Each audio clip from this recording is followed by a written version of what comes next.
Sir, ಅದು ಅವರ ಒಂದು ಸಂಸ್ಕಾರ ತೋರಿಸ್ತೈತೆ. ಏಕವಚನದಲ್ಲಿ ಮಾತಾಡೋದು ಅವರ ಸಂಸ್ಕಾರ. ಅದು ನಾವು ಆ ಸಂಸ್ಕಾರದಿಂದ ಬಂದಿಲ್ಲ. ನಾವು ಒಳ್ಳೆಯ ಸುಸಂಸ್ಕೃತ ಕುಟುಂಬದಲ್ಲಿ ಹುಟ್ಟಿರೋದು, ರೈತ ಕುಟುಂಬದಲ್ಲಿ ಹುಟ್ಟಿ ನಾವು ಬೆಳೆದಿರೋದು.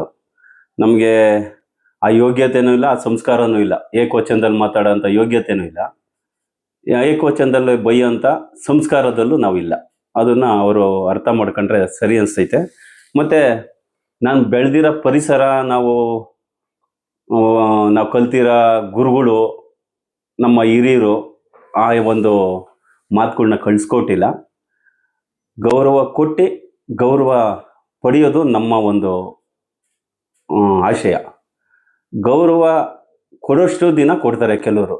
ಗೌರವ ಕೊಡಲಿಲ್ಲ ಅಂದರೆ ಅದೇ ಗೌರವ ಅಗೌರವ ಆಗ್ತದೆ. ಅದು ಅವ್ರಿಗೂ ಆಗುತ್ತೆ, ನನಗೂ ಆಗುತ್ತೆ, ಎಲ್ಲರಿಗೂ ಆಗುತ್ತೆ.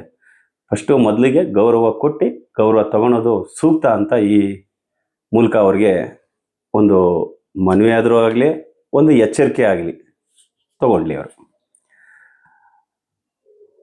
ರೈತರ ಬಗ್ಗೆ ಮಾತಾಡೋಕ್ಕೆ ಇವನು ಯಾರು ಅಂತ ಕೇಳಿದ್ದಾರೆ, ನೈಸ್ ಬಗ್ಗೆ ಮಾತಾಡೋಕ್ಕೆ ಇವನು ಯಾರು ಅಂತ ಕೇಳಿದ್ದಾರೆ.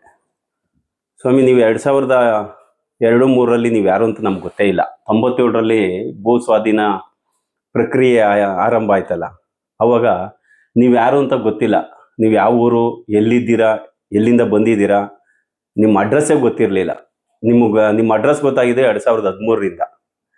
ಹಾಗಾಗಿ ಈ ಒಂದು ಯೋಜನೆಗೆ, BMICPA ಯೋಜನೆಗೆ ಭೂಮಿ ಕಳೆದುಕೊಂಡಿರ್ತಕ್ಕಂಥ ರೈತ ನಾನು ಒಬ್ಬ ಖಾತೆದಾರ.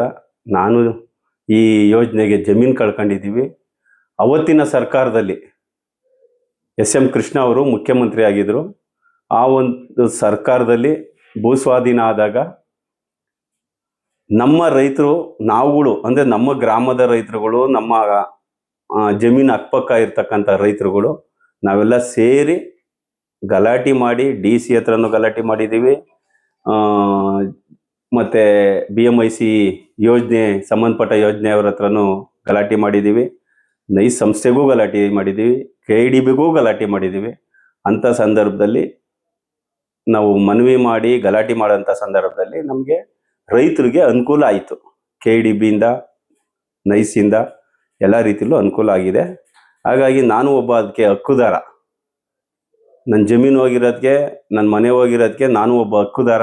ಆ ಹಕ್ಕುದಾರನಾಗಿ ನಾನು ಮಾತಾಡೋಕ್ಕೆ ಒಂದು ಯೋಗನೂ ಇದೆ, ಯೋಗ್ಯತೆಯೂ ಇದೆ. ಅದನ್ನು ನೀವು ತಿಳ್ಕೊಂಡ್ರೆ ಸಾಕಾಗ್ತದೆ.